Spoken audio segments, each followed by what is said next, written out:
Yeah, welcome to Hannity. Now tonight, the abusively biased mainstream media that got the election completely wrong, that is so out of touch with you, the American people, well, they're now attacking and they're trying to discredit President-elect Donald Trump's picks for very key White House posts. For example, now they're losing their minds trying to discredit Steve Bannon. Now let's keep in mind the mainstream media is now suffering what I call a massive credibility crisis. Guess what? They're the ones who wrote off, laughed at, mocked the idea of Donald Trump ever becoming president. So here's my advice to President-elect Donald Trump tonight. When it comes to the media, do not listen to those people that want you to fail. Ignore the haters. Now, these are some of the same people who, as WikiLeaks exposed, they were openly colluding with Hillary Rodham Clinton's campaign, which violates every ethical standard they are supposed to honor and uphold. We also found out that the mainstream media is really a tool of what I call the alt-radical left and what they use to advance their agenda. Now, they're just another cog in the wheel for this well-oiled Democratic machine, the Occupy movement, Black Lives Matter, all these other fringe groups. And the media was wrong at every turn about the election, every turn about this Trump movement and about the policies that a Trump administration would put in place. Now, the media is trying to force President-elect Donald Trump. They want him immediately to move to the center. You've got to listen to us now. Okay, they wanted him to fail and lose. Then now he's supposed to listen to you guys? Now, he's got to ignore these people. Now, the same goes for the Washington political establishment. Well, they're going to try and push Donald Trump hard in very different directions because they don't want the real change that Donald Trump's standing for. And Donald Trump at this moment, I would say, if you'll listen to me, he's got to stick to his promises to you, the American people. Now, just like the media establishment, they said he'd never win and didn't support his campaign. The only thing I would say is this to President-elect Trump. Listen to the will of the American people, those people that went to the polls in record numbers. And it's simple. Just honor your campaign promises. Repeal and replace Obamacare, lower taxes, corporate rate 15%, repatriate multinational corporation profits at 10%. That'll bring trillions into the country. Build the wall you said you'd build. Appoint originalist justices to the Supreme Court. Fix inner cities like you promised, especially on education. Energy independence, to me, will create millions of jobs and the added bonus that we don't get the lifeblood of our economy from countries that hate us. And then, of course, there's drain the swamp, identifying what are our enemies, who they really are, using the term radical Islam, extreme vetting of refugees and immigrants. Stick to the promise.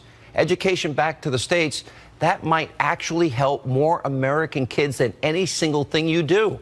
Negotiating free and fair trade. And remember, I say this election is about the forgotten men and women out of work, in poverty, on food stamps, that can't buy a house, that have found that the rungs to the ladder are gone in terms of climbing out of their situation. And by the way, one quick thing about all these protesters. This is important tonight. You know, I look at all of these people and they're crying and they're protesting all around the country. And I think of my grandparents. They came to America, all four of them from Ireland, County Cork, County down, all four of them. They came here with the most $20 in their pocket. They worked for little money at a time where there was discrimination against Irish Catholics. There used to be signs in Boston and New York, Irish Catholic need not apply. But they came here. They weren't spoiled. They worked their 16, 18 hours a day and felt blessed that they lived in this country. My father grew up dirt poor in Bed-Stuy in Brooklyn. My mother grew up in the South Bronx. She didn't have a whole lot of money either. And it was a big deal that they bought a house in Long Island on a 50 by 100 lot. I had 3 older sisters, 1 bathroom. That's basically living hell on earth.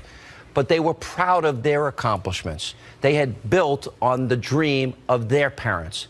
And I stand on their shoulders today as my children now stand on mine. For all of you people whining and complaining, there's a school in New York that's offering pet therapy because the kids are so upset at the election results. Really? Pet therapy? Counseling? You people need to grow up. You need to go to work. One of the best things I did is wash dishes, cook, bus tables, wait tables, 10 bar, hang wallpaper, paint houses, frame houses, lay tile, and do real work. Maybe you people protesting, it's time to get a job. Joining us now with reaction, former New York City Mayor Rudy Giuliani. It's a true story. What do they need pet therapy? That was a beautiful speech. And my grandfather came with $20 in his wallet, and I have the manifest. So and do he I. had exactly $20. Yeah, and I'm same thinking here. to myself, you come all the way from Italy, can't even speak the darn language. Right. And you have $20 in your wallet. My grandparents spoke the language, but in a funny way. Yeah, right. From Ireland, right? Yeah, in a way that got them no jobs. Right. No. And I'm like, these spoiled brats on college campuses, these kids in elite New York schools, they're bringing in pets and counselors because they're so upset. I have a hard time. I can't conceive it. I've been on a couple of planes. I went out to Los Angeles. I was in Washington, and I've talked to a few people that were anti-Trump, and they'll say, "We're so worried about him." So I was sitting with one, and I said, "Well, what are you worried about?" We're just worried about him. Yeah, exactly. What are you worried about? So I didn't want to give him things to worry about. Yeah. I wanted to say, "Well, you're worried about is he going to start a nuclear war?" Or, he said, "I'm just kind of worried about it." I think I talked him off the ledge. You got him off the ledge? I got him. I'm not sure I made him into a Trump supporter. I had a caller to my radio. The guy's not going to commit suicide. I had a caller to my radio show and he said, "You helped get a racist elected." I said, "Okay, tell me one racist thing he's ever said." Now that is the. And I played Jeopardy music and he couldn't answer. If there was an unfair criticism of Trump, and there were many, but if there was the most unfair, that was the single most unfair criticism of him. Known the man for 28 years, there is a single prejudicial bone in his body. He evaluates people both from the point of view of work and friendship on the merits. Yeah. You were probably his strongest, best, toughest advocate. Now you're being considered for important jobs. The one I hear most often is Secretary of State. Have you had any conversations with him? I have. Can and you they're tell us about between him and me. You're not going to tell me? No, I can't. I can't. I wouldn't. I'd be very honored to serve. Questions, there are always a lot of questions and a lot of issues and a lot of very good people. He's got a lot of good people around him. I think he's handled himself really well since the election, since the day he got elected.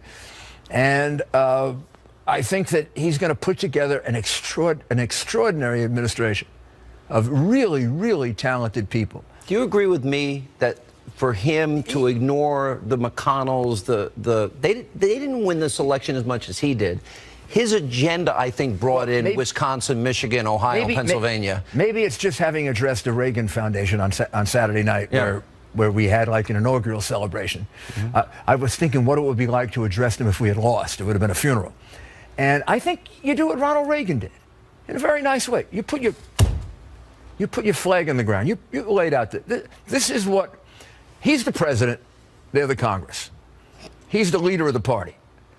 He has to tell them, this is what we want, and I want you to get it for me. And they should work with him on it. And if we have to, at the edges, compromise certain things, we should be willing to talk a little. But the main program has got to happen. The main program has got to happen. What did Ronald Reagan say? Ronald Reagan said, "I'm going to confront the Soviet Union." Well, God darn it, he confronted this. I'm going to cut taxes. And then he had to make a choice because he said he was going to reduce the deficit.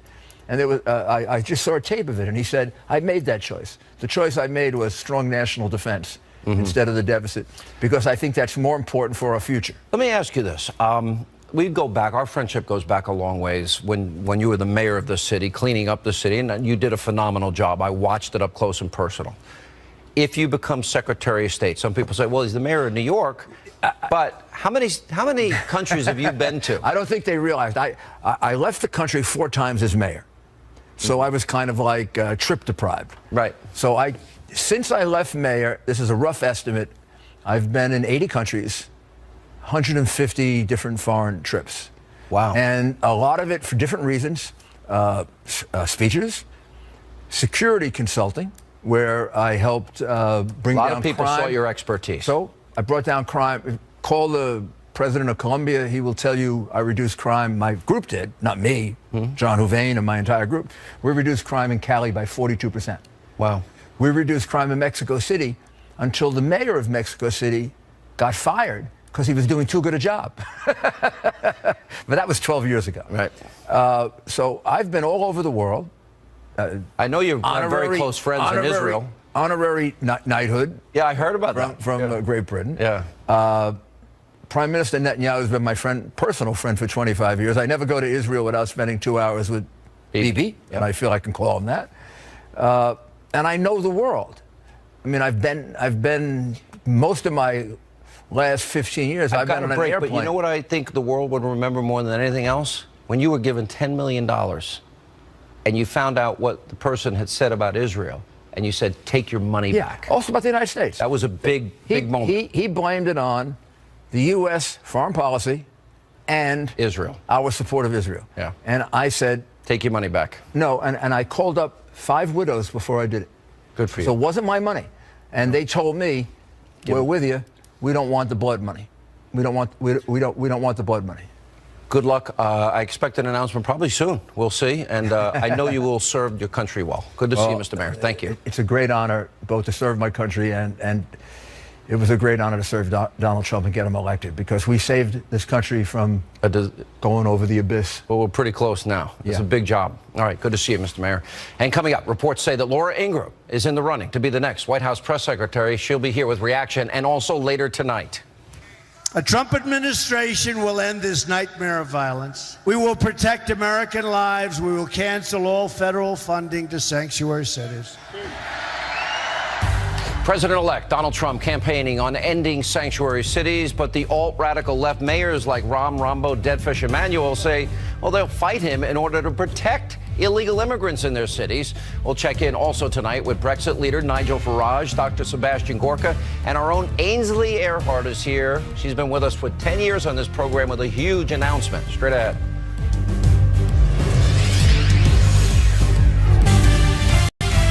In terms of staffing the cabinet, he certainly is taking the counsel of many people. Each of the positions have several different contenders at the very least that he is vetting and talking about very seriously. I think for Donald Trump, the criteria are very simple. Yes, there are people who are loyal, but not just to him, to his vision, his 100-day plan. All right, that was Trump's senior advisor, Kellyanne Conway, earlier today talking about staffing the new incoming Trump administration. Now, today, President-elect Trump, he met with Vice President-elect Mike Pence to talk about filling key cabinet and senior White House positions. Fox News can now confirm that Laura Ingraham's name is, in fact, being floated as a press secretary. Joining us now, editor-in-chief, Life Zet, and Fox News contributor and nationally syndicated radio host. Listen, I think you'd be great at it. That's my honest answer. I think you'd be I would never in a million years have the patience to deal with those idiots every single day. Good luck if you take it. On. I would not have the patience. Why don't you do it? No, I'm on the. No, Sean, no, thank you. Can't we do something where, like, I'll go one day, you'll go the next. I'll go one day, you'll go the next. Maybe we can co-host from there. We'll do a show. How about this? If you do become press secretary, let me co-press secretary for a day with you. It's sort of like bring your BFF to work day, you know? Okay, no problem. Bring my old friend to work day. I'd love that. I think the country would love it. I can tell you, Sean, the narrative is like so far ahead of where things really are. Yeah. But it's cool to be mentioned. I love what I do. You know, you and I are so privileged and blessed to be doing what we do. I just love talking to the American people every day. That's no exaggeration. It doesn't mean like every day radio is easy. It's not. But it is such it's just a blessing. It's a privilege. So I love my life. I love what I do. It's nice to have your name thrown in the ring. But there are so many great people that they're considering, not just for this position, but for a lot of positions. And there are a lot of people who are my friends. And I'm like, we'll see what happens. But I like what I do right now, to tell you the truth. You said you're honored to be under consideration. If I had to press you a little bit, and I'm not pressing you, you're a friend, I'm not going to do that. If you had to make a decision now and you were offered the opportunity, would you do it? I mean, I'd obviously want to talk to, Steve Bannon and Kellyanne and President-elect Trump and just, talk it through. I'm not going to, negotiate on the air here, but I just want to talk it through and see exactly what what it would entail. It's different for every administration. The press secretary position in the Reagan administration, and I worked in the Reagan administration in the second term, was different from the way it is now. The communications position is interesting in a lot of ways as well. I used to be a speechwriter, so that oversees the speechwriting operation, and press is just really dealing with the press and the press messaging. So it changes, though. There are different parameters for these jobs. I think you do a great job. And certainly your background doing what you do here and your background in talk radio. Look, most people don't realize you got to be on your feet for 3 hours a day, every day. Yeah. It is more difficult than I think the average person knows, but it also would be, I think, it would perfectly prepare you for that kind of task. The problem is we now learned in this election season that journalism isn't dead. It's dead and buried, and it's beyond not giving information to the American people or an informational crisis. There's outright colluding that we discovered between the media, Politico, the New York Times, CNN, MSNBC, CNBC. All these media outlets were colluding with Hillary Clinton's campaign, feeding questions before debates, asking for questions from the DNC that they can ask Donald Trump and Ted Cruz and Carly Fiorina.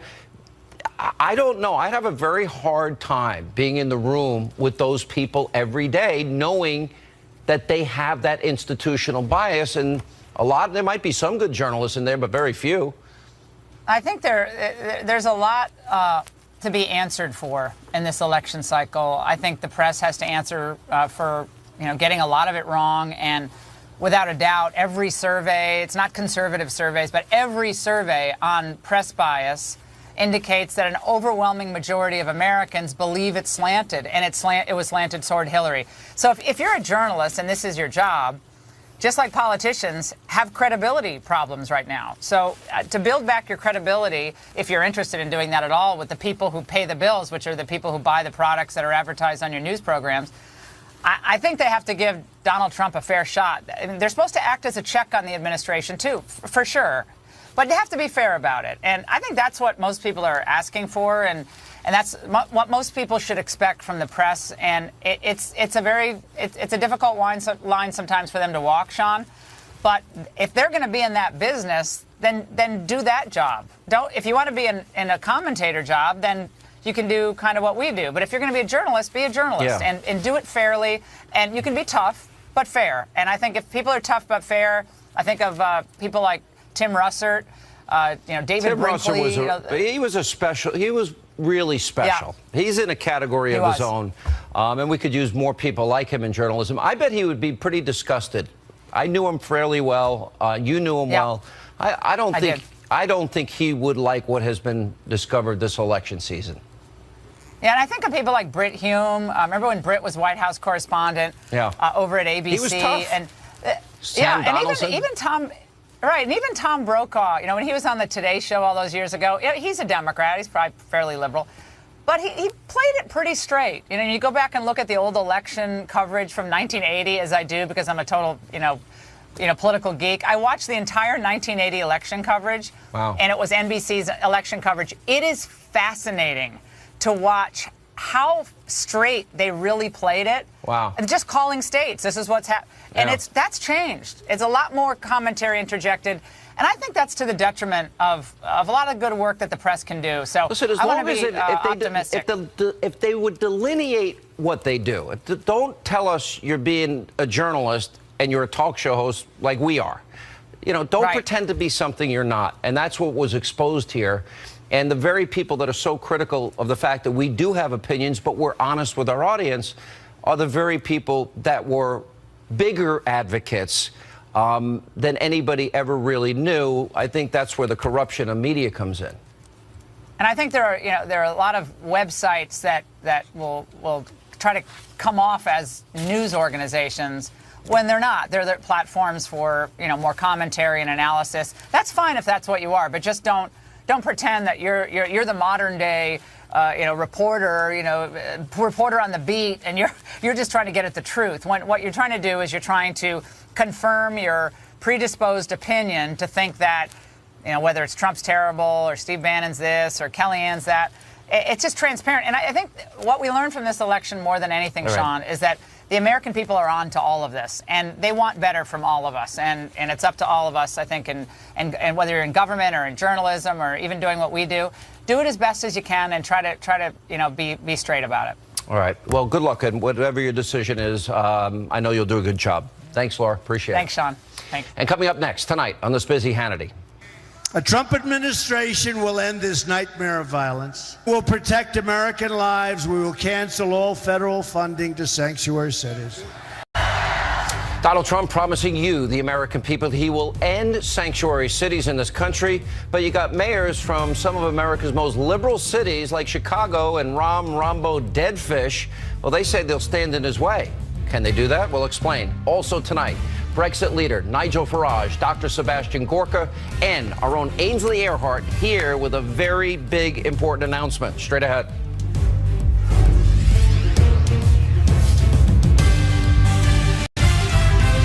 Sanctuary cities really fast, I can tell you that. Sanctuary cities.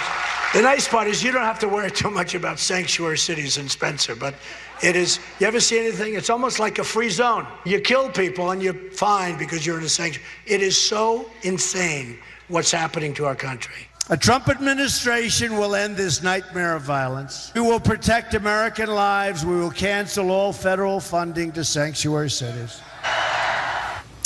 That was Donald Trump promising on the campaign trail to end sanctuary cities if elected. Now, President-elect Trump hasn't been sworn in yet, but already some on the left are very worried he'll actually keep his promise. How refreshing would that be? Anyway, cities that openly acknowledge they will not comply with federal immigration laws are now vowing to keep doing that which they've been doing illegally, including Chicago Mayor Rambo Deadfish Emanuel. Take a look at what he had to say.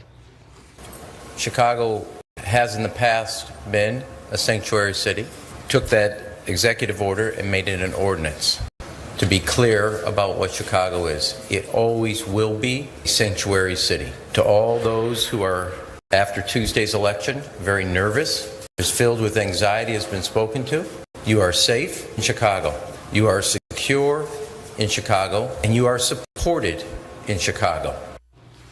Joining us now with reaction, Salem radio nationally syndicated talk show host Larry Elder, Vice President, spokesperson for the National Border Patrol Council, Sean Moran. Larry, let me ask you to put on your legal hat for a minute. Some people may not know you are a lawyer in a former life, in spite of all these years of media. This, to me, why do I believe if I break the law or I pledge to break the law the way Deadfish and Comrade de Blasio, the mayor of New York, and others are pledging, why would I think I'd go to jail if I violated the law? Well, you probably would, Sean, but you knew this was coming. You remember when the House passed the so-called harsh immigration bill? The then mayors of L.A., Chicago, and New York all said they were going to defy the law. So there's going to be a day of reckoning, and the way that Donald Trump will have leverage, of course, is to try to withhold federal funding. I live in L.A.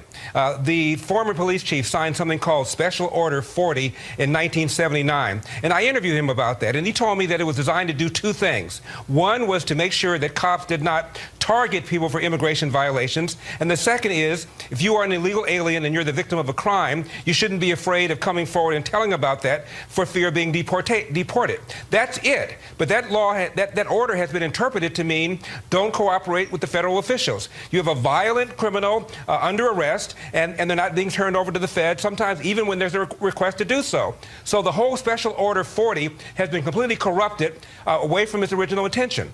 Yeah. What is your take on that, Mr. Moran? I agree with Mr. Elder. This is a horrible law. I understand it from the mayors because they're political hacks, but these chiefs of police that are enforcing this law, they're not worth the metal that their badge is made out of. They took an oath to uphold the laws of the United States, not the laws of Chicago, not the laws of San Francisco, the laws of the United States. Our view is that this is sanctuary cities are an illegal order if they've enacted it into an ordinance like Chicago. So I know they can take funding back, but if you set out to violate the law of the land, is there any legal consequences for them for this, Larry? Well, you know, when you're in the country illegally, you have already committed a crime. I'm talking about the mayors. These people say, no, come to our cities. We don't enforce the law here. Well, first of all, wouldn't federal agents have the right to go in there and enforce the law that the mayor says he's not going to enforce? This is going to be full employment for lawyers, Sean. Believe me, there are going to be lawsuits filing all over the place. I think you're right. I think you can mandate that these mayors follow the law. They've not abided by direct court orders in some cases, detainer orders issued by ICE to hold people. That's why we've had these illegal alien murders we've had up in the Bay Area. And I believe that legally they can be compelled to do so. But the hammer has to be withholding federal funds. That's one thing that they do understand. And Rahm gets off just saying, violate the law, come to my city. He gets off doing that. Right.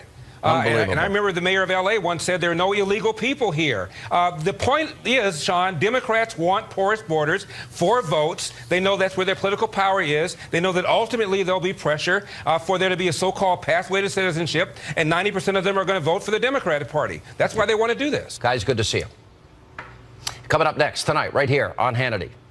All vetting of people coming into our country will be considered extreme vetting. We will be very careful.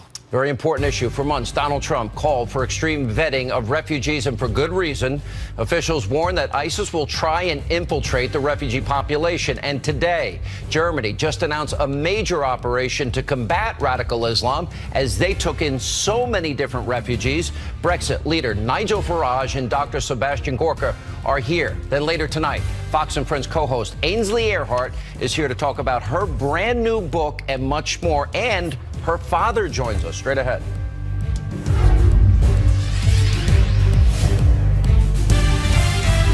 We're going to suspend immigration from terror-prone regions where vetting cannot safely occur. Radical Islamic terror is right around the corner. We have to be so tough, so smart, so vigilant.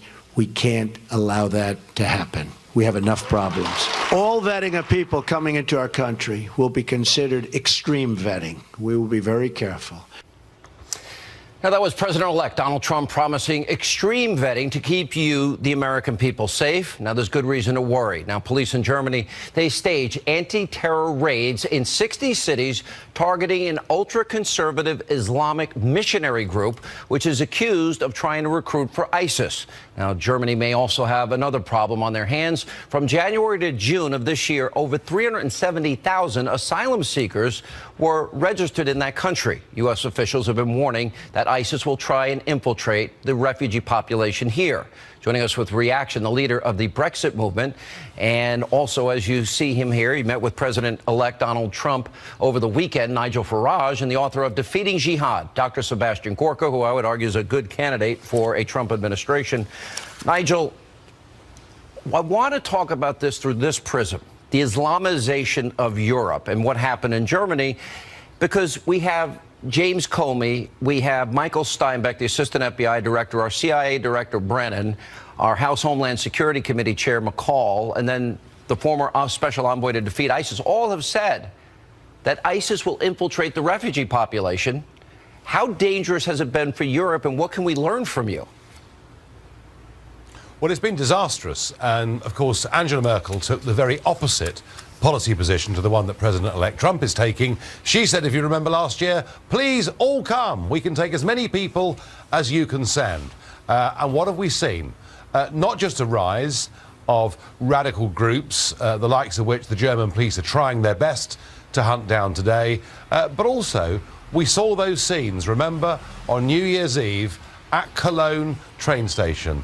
The mass, open, sexual violation of women going on in a Western German city. Now, I'm not saying that because I want to demonize anybody, but I am saying this.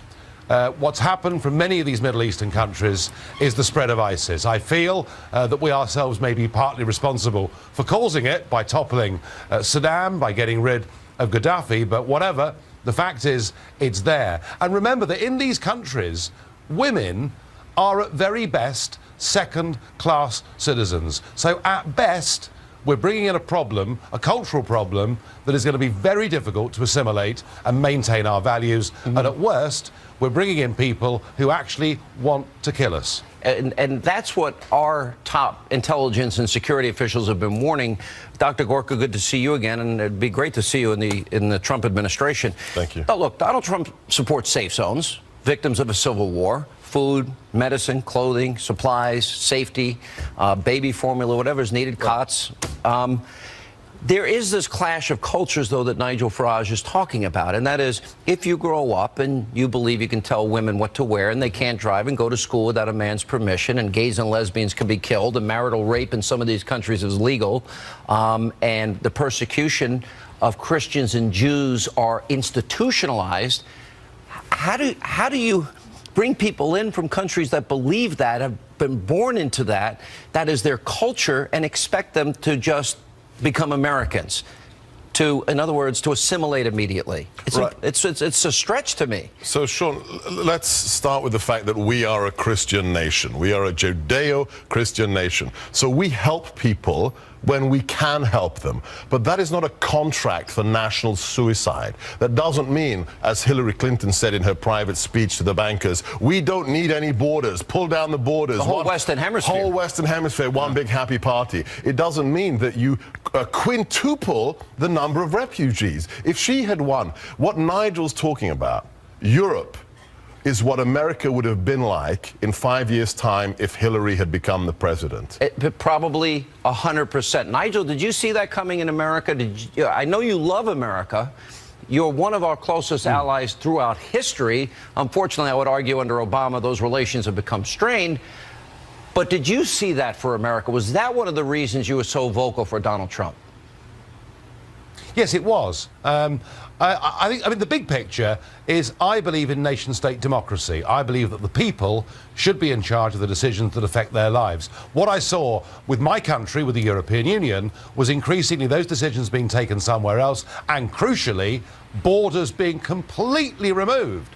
And I could see that Clinton basically viewed that building you can see behind me, the European Union's headquarters, she viewed it as a prototype for something she wanted America to be part of. And that is why I went so strong for Trump. Also, I backed Trump because I thought the man had guts and integrity, and boy, he has. Yeah, you have been talking to the Trump administration.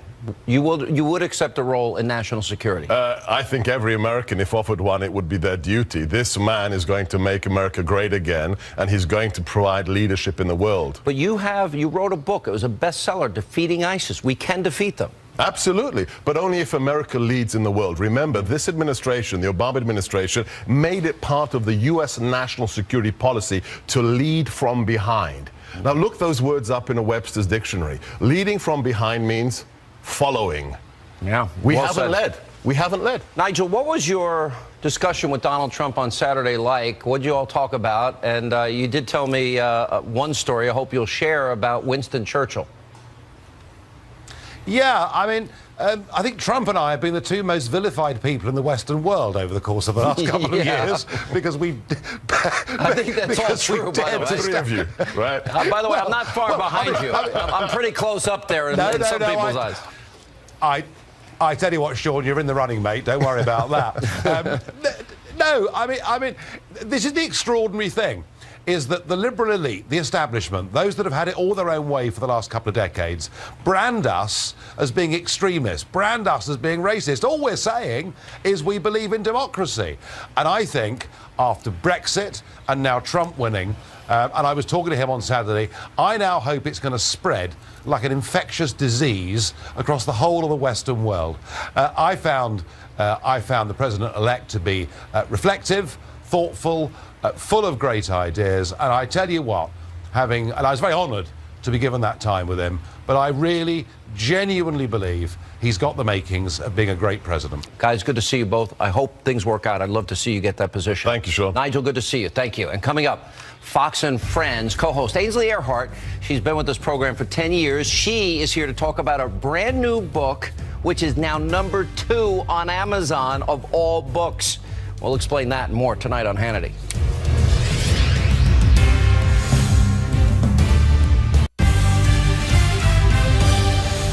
Hey, welcome back to Hannity. My next guest has been on this show working with us for over 10 years. Now she will barely talk to us because she got a big promotion. She's the co-host of the #1 rated cable morning show, of course, Fox and Friends, and the author of an incredible brand new children's book. It's called Take Heart, My Child, A Mother's Dream, our own Ainsley Earhardt. And with her, also, her father, Wayne. How are you, Mr. Earhardt? Doing fine. It's nice to see you, sir. Thank you for having me. Appreciate it. Aren't you proud of her? Oh, very much so. Yeah, I was watching you this morning. You had your your baby girl with you on the set. I did. That was really cute, and you were Thank on you. the show with her. All right, let me see the book for one thing. Okay. At the back of this book, she talks about you. So I'm going to start with this. You really love your dad. I heard you talking to him earlier. Yes, sir. You tell your kids, right? Yes, sir. No, sir. You know, my yes, wife ma'am? probably and myself kind of made sure that happened in our house. Well, we're from the South. Everyone says yes, ma'am, yes, sir. You have to. Well, first of all, this is an amazing thing. Now, all day you've been the #2 best-selling book in the country. Thank you. Congratulations. Well, you're a the big... illustrations. I want to show everybody. The illustrations are amazing. Also, look at this. Look how beautiful that is. That's only one part. Thank you. I drew all the pictures myself. I'm the co-author of the book. But you got all the, and it's such a great book. Take Heart, My Child. It's about every mother's dream if they're about to have a baby. Right. Right? Right. So I wrote the book when I was pregnant with my little girl. We didn't know if we were having a boy or a girl. Right. So I met with Simon & Schuster and all the ladies with Aladdin, which is the imprint that I'm with. And they are amazing. I knew nothing about writing a book. And you're the master at this, Sean. You've done, how many bestsellers have you had? His books are bestsellers I'm like never writing 3 another weeks one. before they even come out. Three. So Okay. I had no clue what I was doing. I met with the ladies, and they were amazing. And my agents at CAA, amazing as well. They hooked me up with the ladies over at Simon & Schuster. So we sat down, and they said, tell me a little bit about your life. And I said, well, when I was a little girl, oh, there's my little baby. That's Hayden. She's a year old now. So when I was a little girl, even like this age, Hayden's age, my dad left little notes and little sayings and little scriptures next to our cereal bowls when we were going to school. My mother, amazing lady, had to go to work early because she was a school teacher. So Dad was in charge of breakfast for us. So he would leave little notes. And I was telling the ladies this. They said, do you have any of these notes? I bet he didn't make the healthy stuff that you eat now. You're really into healthy food, right? Yeah. Okay. I am.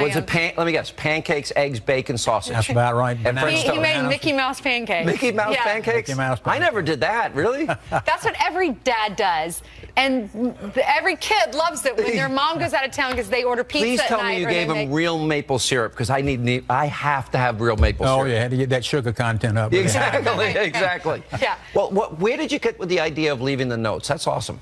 You know, Sean, I was being an OX coach, and coach is not real smart sometimes. So, That's not true. Dad's very smart. He has his master's, straight A student. No, Put right. himself through college, is the hardest worker I've ever met. And sorry to interrupt, Dad, but he was a college basketball coach at Wofford College for 10 years in South By the way, Carolina. I'm showing- And look how beautiful these beat pictures Georgia are. Tech. Pretty. Dad beat Georgia Tech. Yeah, I mean, this is the Thank best you. illustrated book I've ever seen. But, I want to get to the purple one. This is so awesome. Look at this. That is so beautiful. Thank you. That's so well done. You're And the sweet. content, it's really out of a biblical scripture, too, right? It is. It is. Dad, you want to explain? But anyway, the quotations, Sean, Dean Smith was a guy I admired so much, you know, the coach at North Carolina. And a lot of times I'd go to his coaching clinics and practices, and he always came out with a practice schedule which had emphasis of the day, which would be something containing a basketball he wanted his players to do, and if they didn't do it, they were penalized in practice. But he also had a quote of the day with some kind of life lesson. So that's kind of where I started writing down quotations that I liked, and then decided to. And you saved all these, Ainsley, right? I did. You saved them all? I Wow. saved a lot of them in here. Never be afraid to. I hope I'll never be afraid to fail, which was Walt Disney's line. Dad said. Abe Lincoln. I lost a lot of student elections, like in 2nd grade and 5th grade. I ran for class president and secretary all the way through. Well, and Dad always said Abraham Lincoln lost 17 times before he finally won. it's a I've great done story. the research I don't know though. We don't really know if that's true. The best. No, is he failed a lot. He failed a lot, in yeah. in his I don't know life how and many. suffered a lot in his Right. life. All right. The book is amazing. If you have a child or a grandchild in your life, this is a book. Now's the perfect time to buy it with Christmas and you. the holidays coming up, Thank you. Thanksgiving coming up. And if they go to your Congratulations. And by the website- way, Hannity.com or Amazon.com, you can get a signed copy at my If you go website. to Hannity.com, and you give 10% charity too. to Folds of Honor. Because Dad that's taught awesome. me 10%. You give 10% away of what That's you awesome. make. So. All right, well, congratulations. Thank And you. you've been a big help on the show for 10 years and over been 10 years. my- We're it so has happy of been- yours. Seriously, we're very happy all that has happened and well deserved. It's been my you, John. pleasure. Sir, nice to see you. Thank you very much. We appreciate Look forward to being seeing you with us. again. Thank you. All right, and coming up, we need your help. A very important question of the day, straight ahead. And welcome back to Hannity, and it's time for our question of the day. So do you think the left, the wacky left, the mainstream media, do you think they're trying to push President-elect Trump to the middle? My advice to Mr. Trump, don't do it. They didn't like you then. They won't like you now, whatever you do. But anyway, we want to hear from you. Go to Facebook.com/Sean Hannity, @Sean Hannity on Twitter. That's all the time we have left this evening. Thanks for being with us. We'll see you back here. Hopefully, hope you're here tomorrow night.